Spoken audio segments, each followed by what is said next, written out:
지난 시간에 내용을 좀 기억해 보시면 광야에서 물이 없어서 갈증을 겪고 있는 이스라엘 백성 앞에 하나님이 뜬금없이 계명, 율법, 율례 이런 것들을 들고 나타나셨습니다.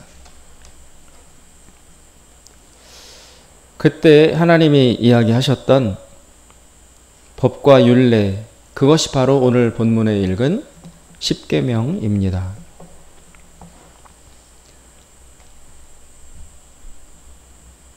어떻게 생각하면 당장 물 때문에 죽어가고 있는 절박한 사람들에게 법을 이야기한다는 것은 너무 잔인하고 현실과 동떨어진 이야기가 아니냐라는 반문을 우리가 하게 됩니다. 즉, 배고픈 사람에게 윤리를 요구하는 것은 너무 성급한 것 아니냐라는 것입니다. 그러나 이렇게 하시는 하나님의 의도가 분명히 있을 것입니다. 바로 그 점을 우리는 포착해야 하는 것입니다. 하나님이 마치 우물 앞에서 숭늉을 왜 안 주느냐, 이런 식의 조급한 태도를 보이는 것처럼 느껴지는 이런 행동을 왜 하시는가, 그 근저에 이런 몇 가지 정도의 하나님의 뜻과 의도가 있다고 볼 수 있습니다. 첫째는 하나님이 이것을 전제로 하시는 것입니다. 실제로 너희들 이스라엘 백성이 앞으로 물이나 음식, 즉 식량이 없어서 굶어 죽거나 갈증으로 죽는 그런 일은 발생하지 않을 것이다. 그것을 기억하라는 것입니다. 명심하라는 것입니다. 인간은 이런 물질적인 근본 생존 위협에 대한 강한 두려움을 원천적으로 가지고 있습니다. 늘 이런 위기의식에 사로잡힐 수밖에 없는 것이 인간입니다. 그러나 하나님이 보실 때 그런 공포와 두려움은 사실상 허구에 가깝다고 하나님은 보시는 것입니다. 정말로 실제로 물이 없고 먹을 것이 없어서 굶어 죽는, 생명을 잃는 경우는 거의 없는 것이 현실이라는 것입니다. 물론 그런 일이 있을 수 있습니다. 전쟁이라든지 엄청난 규모의 자연재해, 기근, 또 대규모 질병, 이런 것과 같은 특수한 일이 벌어진 상황일 경우에는 정말 물리적으로 물이 없어서 사람이 죽을 수도 있고 먹을 것이 없어서 굶어 죽는 아사하는 경우들이 발생할 수 있습니다. 그러나 그것은 예외적인 현상에 속하는 것이고 모든 인간이 항상 근본적인 물과 식량의 부족 때문에 내일 굶어 죽을 수도 있다라는 공포와 두려움에 살아가야 된다는 것과는 별도의 사실이라는 것입니다. 그것은 특수한 경우, 예외적인 경우이지 인간의 일상사에 있어서 모든 사람이 항상 물 걱정하고 내일 무엇을 먹을까, 굶어 죽을 수도 있다라는 공포 속에 살아가야 한다는 것은 현실적이지 않다라는 것을 하나님은 전제하고 계십니다. 그리고 하나님이 두 번째 말씀하시는 것은 그런 물리적인 위협보다 사람에게 더 큰 위기가 될 수 있는 것은 물질적 궁핍이 아니라 인간 상호 간의 윤리적인 타락이 발생할 때이다. 정말 먹을 것 입을 것이 없어서 굶어 죽는 그런 일이 발생하는 빈도보다는 충분히 먹을 것 입을 것이 있는데 이것을 사람들이 독점하거나 뺏거나 그런 사회적 과정의 문제 때문에 누구는 많이 먹고 많이 차지하고 분명히 물리적으로는 존재함에도 어떤 사람은 하나도 못 가지기 때문에 그래서 굶어 죽을 수 있는 일이 발생하는 그 위험이 인간에게는 더 크다라는 것입니다. 정말 물리적 사건과 환경의 문제이기보다는 사람이 사람에게 가하는 사회적 폭력이 발생했을 때가 훨씬 더 인간에게 실질적인 위험이 될 것이라는 하나님의 생각이 법을 강조하시는 지금 하나님의 행동 속에 들어 있는 것입니다. 그래서 하나님은 당장 물의 문제에 집착하기보다는 이스라엘 백성의 내면에 들어있는 도덕성, 인간성의 타락의 문제에 환기시키는 것을 위해서 법이라는 것을 들고 나오셨다고 보아야 합니다. 지금 객관적인 현실로 볼 때 이스라엘은 이제 해방이 되었습니다. 애굽에서 나왔습니다. 이 사람들을 종으로 부리던 애굽의 왕과 군사들은 다 죽어 없어졌습니다. 즉 이스라엘은 지금 노예가 아니라 자유인의 상태입니다. 그리고 200만 명이라는 거대한 국가가 될 수 있는 공동체를 이루고 있습니다. 따라서 이스라엘에게 진짜 문제가 되는 것은 물리적으로 굶지 않고 살아남는 것이 아니라 어떻게 개개인이 희생되지 않는 평화로운 사회 공동체를 만들어 갈 것인가 하는 바로 그 점이라는 것입니다. 이런 상황은 우리나라 역사에도 가까운 시점에 있었습니다.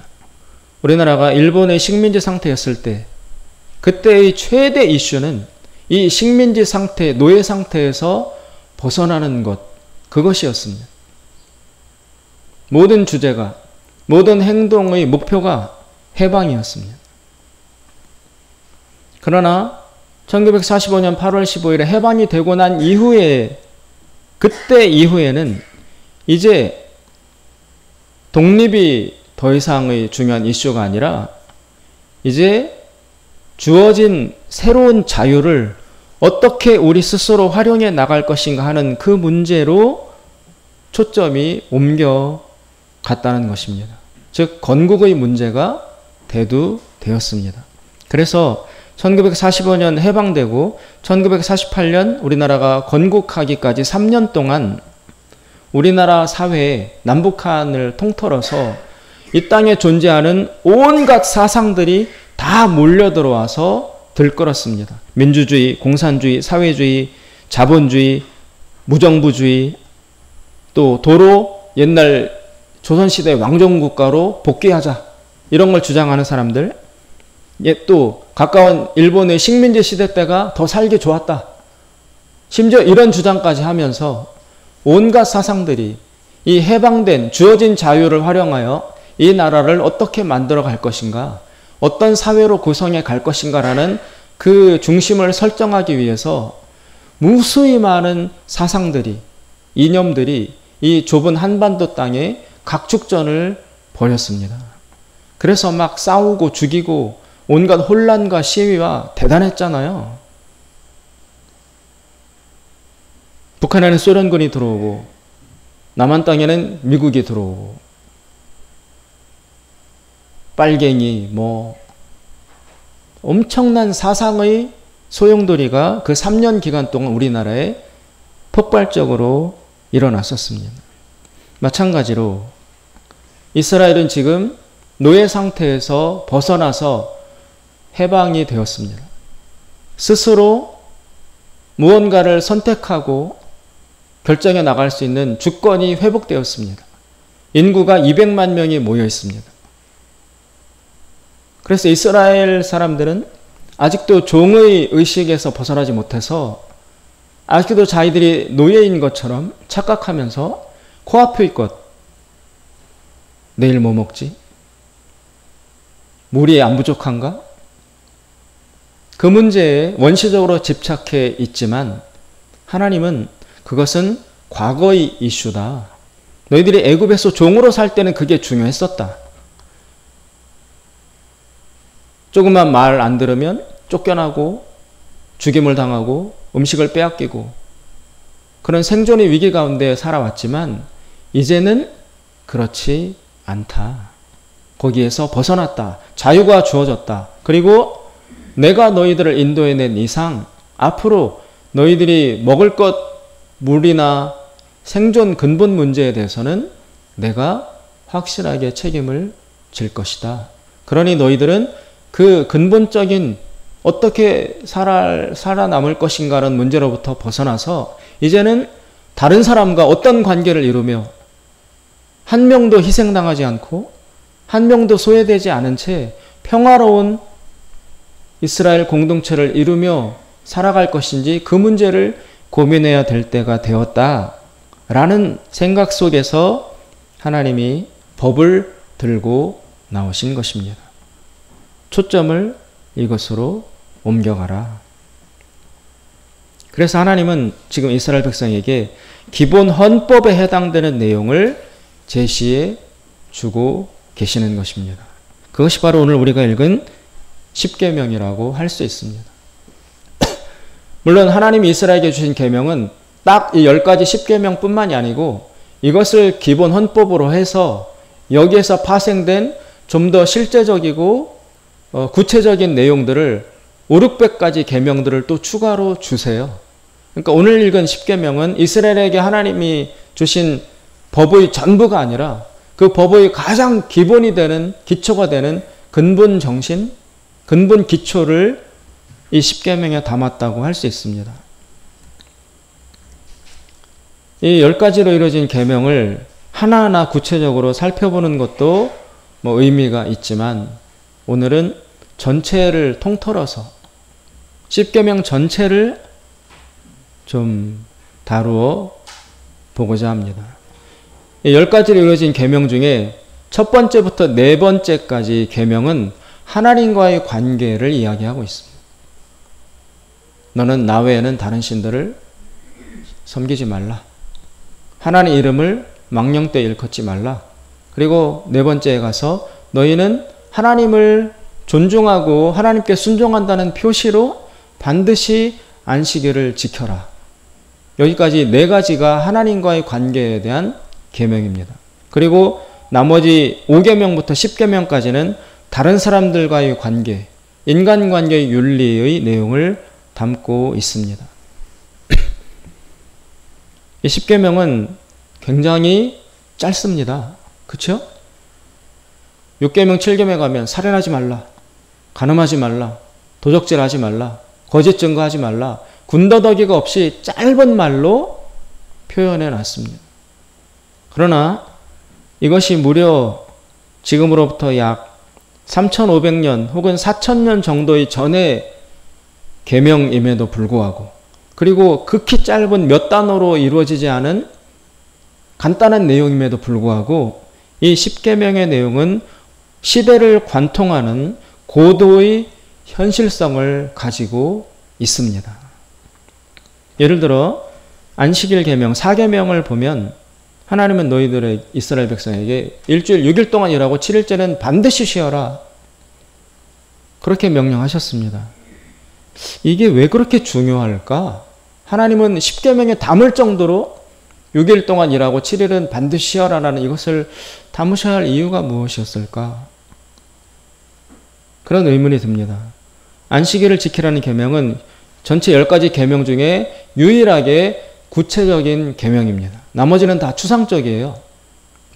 살인하지 마라, 도둑질하지 마라, 탐내지 말라, 하나님을 공경하라. 그런데 안식일 계명은 현실적으로 했나 안 했나를 확인할 수 있는 행동으로 바로 옮길 수 있는 측정이 가능한 구체적인 실천 형태를 담고 있습니다. 그래서 아마도 이 안식일 계명이 오늘날의 정통 유대인들에게까지도 남아 있어요. 구체적이기 때문에. 이 안식일 계명을 여러 가지로 해석할 수 있지만 이것은 오늘날로 치면 노동시간과 관련이 있습니다. 지금 이 시대에도 여러분 주 5일 근무, 주 4일 근무, 무노동 무임금 이런 것들이 오늘날 우리나라 사회에서도 치열하게 논의되고 있잖아요. 일주일 동안 몇 시간 일하게 해야 되느냐. 초과 노동. 4000년 전에 하나님 말씀하신 것이 오늘 이 시간에도 적용점을 확실하게 갖고 있습니다. 이것은 복지와 연결이 됩니다. 노동자 보호, 더 나아가서 인권 보호, 인간 착취, 이런 것들과 광범위하게 연결이 되어 있기 때문에 지금의 현재 노동 문제, 인권 문제, 복지 문제의 이 혼란한 그 난맥상을 해결하기 위해서 근본 뿌리로 내려간다면 바로 이 안식일 계명으로 돌아가야 합니다. 아무리 사람에게 일을 많이 시켜도 적어도 7일째는 쉬게 해줘야 된다. 이것을 넘어서까지 노동을 시키는 그것은 인간의 한계를 벗어나는, 그래서 하나님께 범죄하는 행위다라는 리미트를, 제한선을 하나님이 적어도 세워 놓으신 것입니다. 또 다른 계명, 도둑질하지 말라, 탐내지 말라라는 계명은 그 자체로 남의 물건을 훔치면 안 된다라는 윤리적 의미를 가지고 있음과 동시에 더 깊이 내려가면 오늘날의 빈부격차 문제까지도 연결될 수 있습니다. 안식일 계명과 연결해서 이스라엘에는 더 확장된 계명이 주어집니다. 안식년이라는 개념이 있습니다. 6일 동안 일하고 7일째는 쉬어라 라는 것을 확장시켜서 농사를 지을 때 6년 동안 땅에서 수확을 하고 났다면 7년째는 땅을 농사 짓지 말고 그 다음에는 쉬게 해줘야 된다라는 계명이 있어요. 땅도 쉬게 해줘야 된다. 그리고 이것을 더 확장시켜서 이스라엘에는 독특한 그 법이 있는데요. 7년씩 7번을 하면 77, 49잖아요. 49년 다음에 50년째를 희년이라고 부릅니다. 희년. 그 희년이라는 제도를 하나님이 왜 두셨냐 하면 이스라엘은 이제 가나안 땅에 들어가면서 각 가정이 균등하게 땅을 다 분배받아요. 땅을. 그래서 애굽에서는 땅 없는 백성으로 식민지 상태로 살았지만 애굽에서 나와서 가나안 새 땅에 들어갈 때는 하나님이 땅을 다 분배해서 기본 자본 없이, 기본 토지 없이 삶을 시작하는 백성이 이스라엘에 한 명도 없도록 땅을 다 주고 시작했어요. 그러니 굶어 죽을 일은 애초에 발생하지 않도록 하나님이 설정을 해 놓으신 것입니다. 다 기본 재산을 가지고 시작합니다.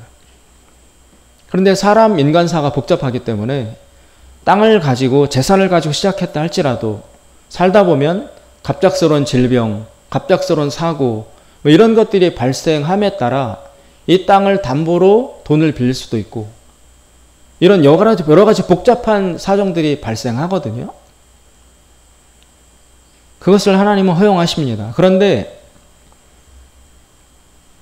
다른 사람 땅을 내가 샀거나 뭐 담보로 잡았거나 뭐 이런 여러 가지 복잡한 일이 발생했다 할지라도 적어도 7749 7년 동안 그 남의 땅을 내가 받은 것, 뭐 담보로 잡았던 샀던 간에 어쨌든 그거를 7년 동안 7번 활용하고 나면 그러면 그 다음에는 그것을 사용하여 재산을 확장하는 것을 멈추어야 된다라고 하나님은 말씀하셨어요.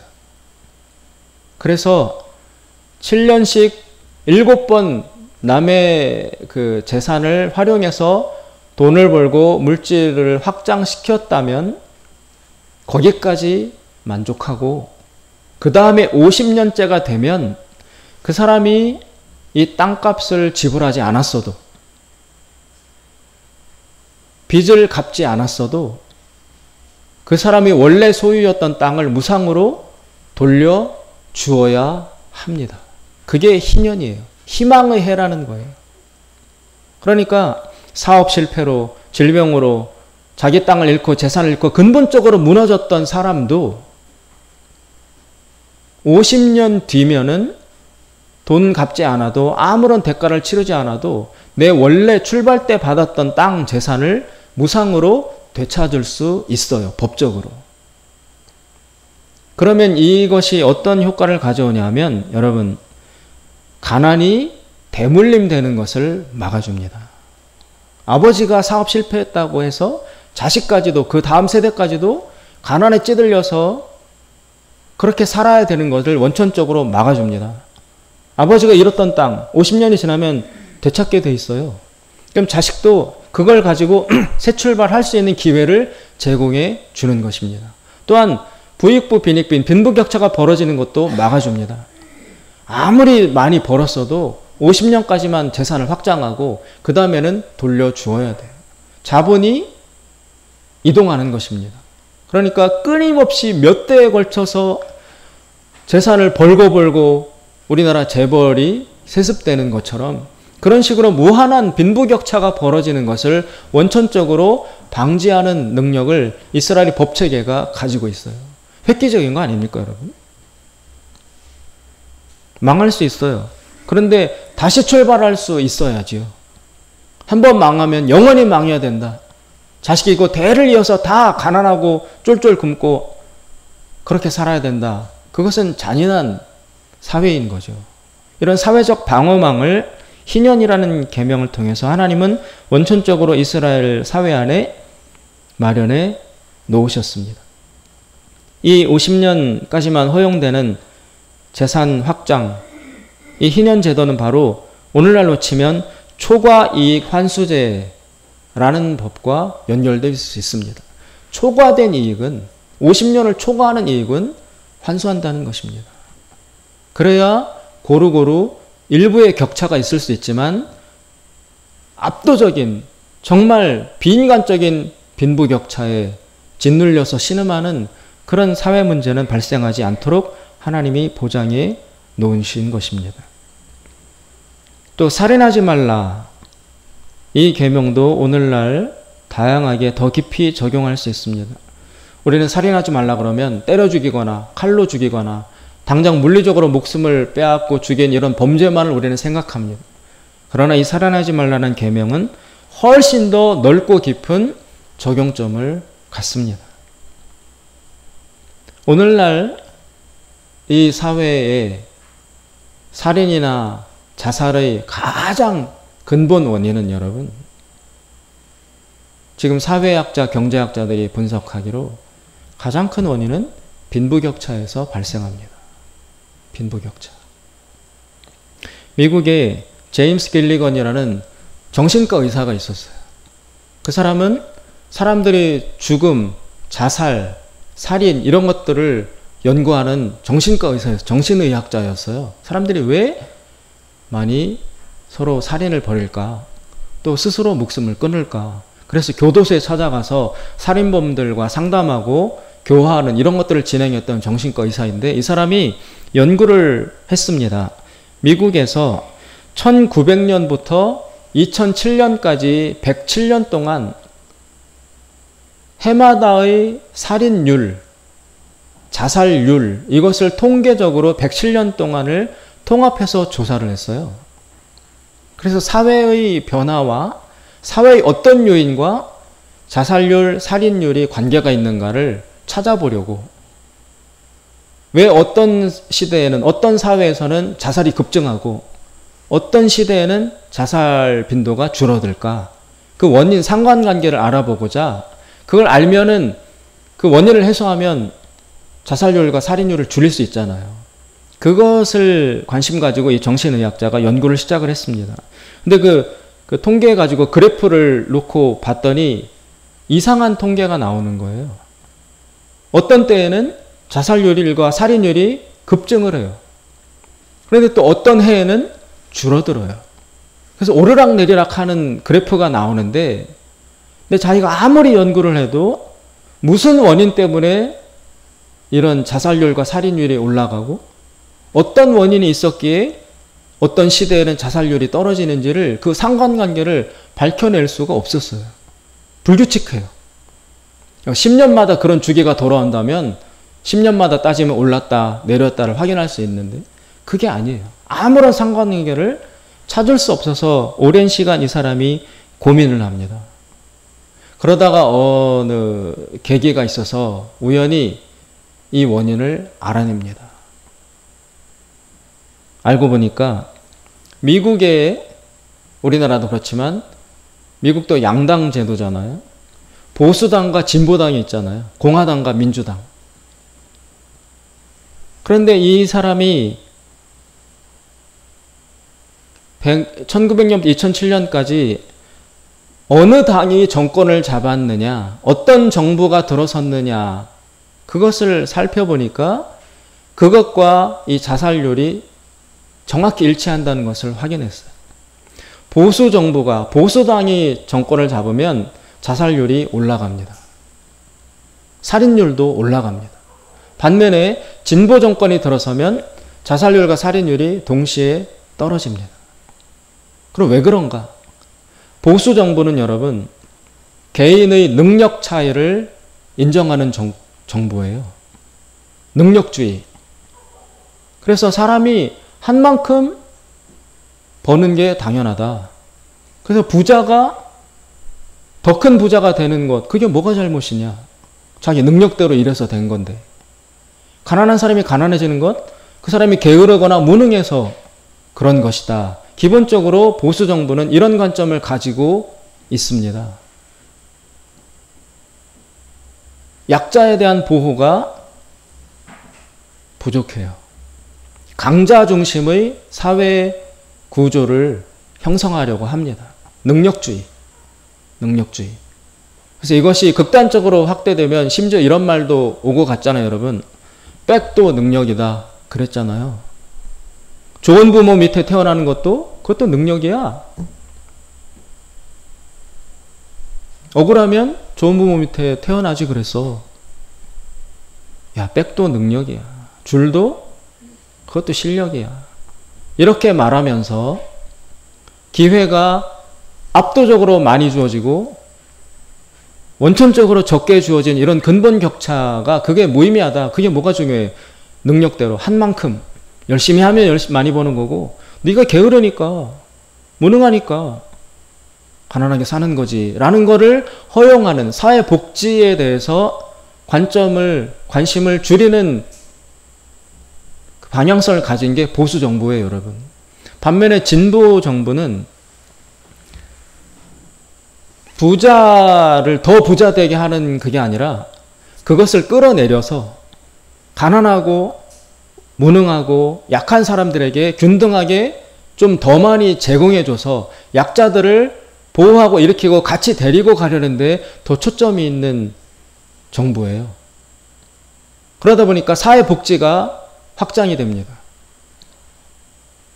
무능해도 교육을 덜 받았어도 빽이 없어도 사회적으로 그런 것에 대한 보장장치가 어느 정도 주어집니다.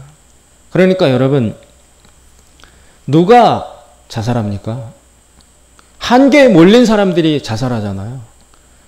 한계에 몰린 사람들은 대부분 약하고 능력이 부족한 사람들입니다. 기회가 적게 주어진 사람들이에요.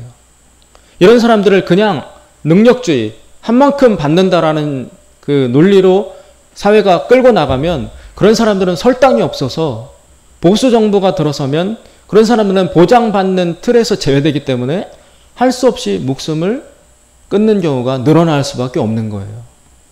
그런데 그 사람들을 품고 가고 복지를 확장하고 이렇게 하면 한계 상황에 몰린 사람도 무너졌어도 어쩌다 실패했어도 그 기본 보장 장치에 의지해서 적어도 목숨을 끊는 일만큼은 피해가면서 생존은 유지하게 된다는 것입니다. 그래서 이 길리건이라는 의사가 정확하게 보수 진보 정권의 여부에 따라 자살률의 진동이 정비례하는 것을 확인하고 그것을 책으로 썼습니다. 그리고 최근에 이르러서 어떤 또 우리나라 학자도 이런 지적을 합니다. 우리나라는 지금 여러분 세계 10위, 11위에 육박하는 경제 대국이잖아요. 그렇죠? 오늘은 다 피곤하신 것 같아요. 제가 재미없는 얘기를 하는지도 모르겠고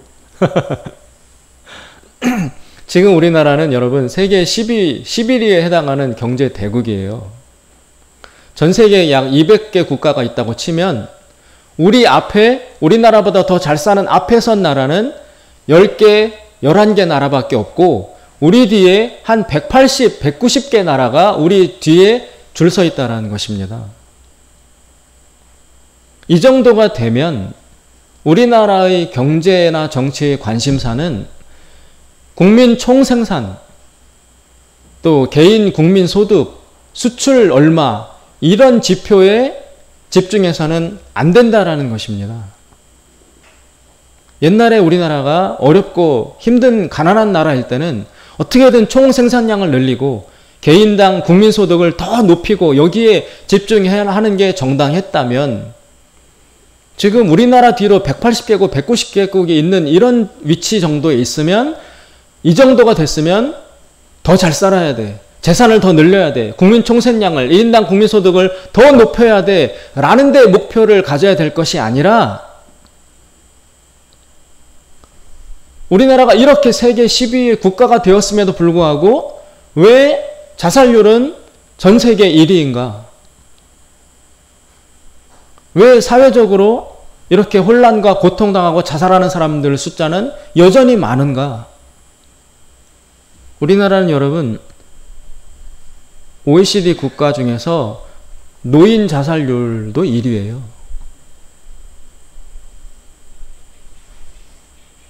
일반적 자살률도 부동의 몇십 년째 우리나라가 1위예요. 세계가 우리나라를 지금 좋아하고 흠모하고 동경합니다. BTS니 뭐 한국말을 배우고자 하는 동남아 국가들도 많아지고요. 다 우리나라를 좋아하고 잘 사는 나라라고 칭찬하는데 그런데 이 사회 안에서 살아가는 사람들은 그렇게 잘 살아졌는데 그렇게 나라가 발전했다고 하는데 왜 이렇게 우리 삶은 힘들지라는 의문에 직면해 있습니다. 그것을 가장 첨예하게 느끼고 고통을 받는 사람들이 지금의 청년들이에요. 결혼도 못하겠다. 애도 못 낳겠다. 직장도 갖기 어렵다. 집값이 당장 천문학적인 숫자 아닙니까, 여러분? 옛날에는 월세방 하나 얻어가지고 너랑 나랑 숟가락 2개만 들고 모여서 그렇게 시작하면 되지라고 첫 신혼살림을 다들 그렇게 했는데 지금은 그 월세방 하나 구하는 비용도 엄청 높다라는 거예요. 그러니까 가정 구성 자체를 청년들이 못하고 있다. 근데 세계 11위라며 이렇게 잘 산다며 근데 왜 그 안에 살고 우리는 이렇게 힘들어야 돼? 라는 의문 앞에 직면해 있는 게 우리나라의 현실이라는 것입니다. 그래서 이 문제를 국민 총생산량, 세계 몇 위, 경제 뭐 이런 걸로 파악해서는 절대로 파악이 안 되고 빈부격차의 문제로 파악을 했더니 정확하게 일치되더라는 것입니다. 빈부격차의 틀로 봤을 때 우리나라의 사회의 모든 문제들의 원인이 비로소 밝혀지기 시작했다라는 것입니다. 그래서 이제는 사회의 우리나라의 경제 성장에 포커스, 초점을 맞춰야 될 때가 아니라 사회의 건강성에 대해 초점을 맞춰야 될 시기가 되었다. 그리고 우리나라가 지금까지 경제 성장하기까지에는 다 일본이나 앞선 선진국들을 모방해서 그렇죠? 기술을 모방하고 빨리빨리 따라가서 비슷한 제품 아니면 그거보다 더 나은 제품을 내놓는 방식으로 우리나라 경제가 성장해 왔습니다. 그런데 이제는 세계 10위가 되고 난 이후니까 뺏길 게 없대요. 우리가 원천 기술을 제공해야 될 위치에 올라 있다라는 것입니다. 그런데 여전히 뭘 뺏길까? 뭘 모방해서 비슷한 걸 내놓을까? 이런 식의 방식으로 경제 대처하려고 하면 실패할 수밖에 없다는 것입니다. 그런데 우리가 그 창의적인 것, 최초의 첫 작품, 첫 시도를 원천 기술을 내놓을 수 있느냐? 그런 역량이 우리나라에 갖춰져 있느냐? 이 문제가 경제의 진짜 문제라는 것입니다. 이런 식으로 살인하지 말라라는 것은 한 사람이 한 사람을 때려 죽이고 칼로 죽이고 밟아 죽이고 이런 작은 1대1 관계의 폭력 문제가 아니라 사회 전체가 사회 구조와 정치 체제와 시스템을 자기도 모르는 가운데 그것들이 사람을 죽음으로 내모는 원인 없는 자살과 살인으로 내몰 수 있는 사회 구조를 가지고 있는 이런 사회가 되었기 때문에 살인하지 말라라는 계명을 단순히 1대1 개인 윤리 문제로 접근해서는 안 된다라는 것입니다. 더 건강한 사회, 안정되고 평안하게 살 수 있는 사회를 만들어주는 데에 이 계명을 적용할 필요가 있습니다. 또 하나 여러분, 부부 사이에도 이 문제는 적용이 됩니다. 예수님이 신약에 오셔서 야, 사람 죽여야만 살인이냐? 미워하고 바보라고 욕만 해도 살인이다라고 예수님이 이 계명을 재해석하셨어요. 그런데 남자와 여자 사이가 얼마나 복잡합니까, 여러분? 남자는 여자를 때려 죽일 수 있습니다. 여자는 남자를 말려서 죽일 수 있습니다. 각자 무기가 달라요. 여자가 남자를 때려 죽인다? 그건 여자의 무기가 아니에요. 남자가 남자의 무기는 주먹이 때려 죽일 수 있어요. 그러나 여자는 남자를 말려 죽일 수 있어요. 따라서 남자가 훨씬 더 여자보다 강하다? 아닙니다. 둘 다 위험한 존재입니다. 지금 당장 죽이느냐, 장시간에 걸쳐 죽이느냐, 이런 차이가 있고, 어떻게 죽이느냐의 방식 차이만 있을지, 그 차이만 있지, 남자도 여자를 죽일 수 있고, 여자도 남자를 죽일 수 있습니다. 무기가 다를 뿐입니다. 이런 식의 것도 살인하지 말라는 계명 속에 포함되는 윤리입니다. 또 부모를 공경하라. 이것은 인륜의 기본에 해당됩니다. 부모를 공경할 줄 아는 사람은 그 나머지 여타 계명, 살인하지 말라, 도적질하지 말라라는 계명도 지킬 수 있습니다. 그러나 부모를 외면하면 나머지 계명을 위반할 가능성도 압도적으로 높아집니다. 이런 식의 10계명 안에는 우리 삶의 윤리와 또 기본, 도덕 이런 것들이 근본 여러 가지로 다차원적으로 해석이 될 수 있는 근본 정신과 원리를 담고 있습니다. 압축된 계명이라고 할 수 있습니다.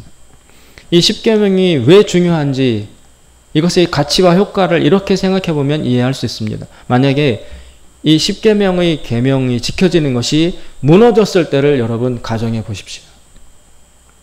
살인하지 말라가 무너져서 살인이 만연해지는 사회, 간음하지 말라가 무의미해져서 온통 간음이 무차별적으로 이루어지는 사회, 도둑질하지 말라 이것이 무의미해져서 훔쳐도 아무 상관없는 사회, 이런 식의 사회가 된다면 그것은 인간이 살 수 없는 무자비한 사회가 될 수밖에 없습니다. 거의 전쟁 상황이라고 할 수 있습니다. 일상생활을 유지할 수 없습니다.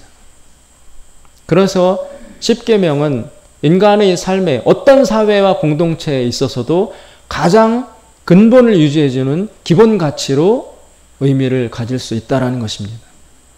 그러나 여러분, 이 모든 인간관계 속의 윤리적 계명 모두가 현재 위기 상태에 도달되어 있습니다. 지켜지는 것 같지만 세부적인 영역에서는 온갖 변형들이 일어나고 왜곡이 일어나서 과연 지켜진다고 말할 수 있는가라는 위험 상태에 우리가 도달되어 있다는 것입니다. 그렇다면 이 10계명을 어떤 사회, 어떤 그 시대에서도 명심하고 지킬 수 있는 근본 토대가 무엇이냐? 이것이 오늘 본문의 가장 중요한 결론입니다. 이 10가지 계명을 어떻게 누가 어떤 사회에서 지킬 수 있느냐? 그것은 바로 제1계명,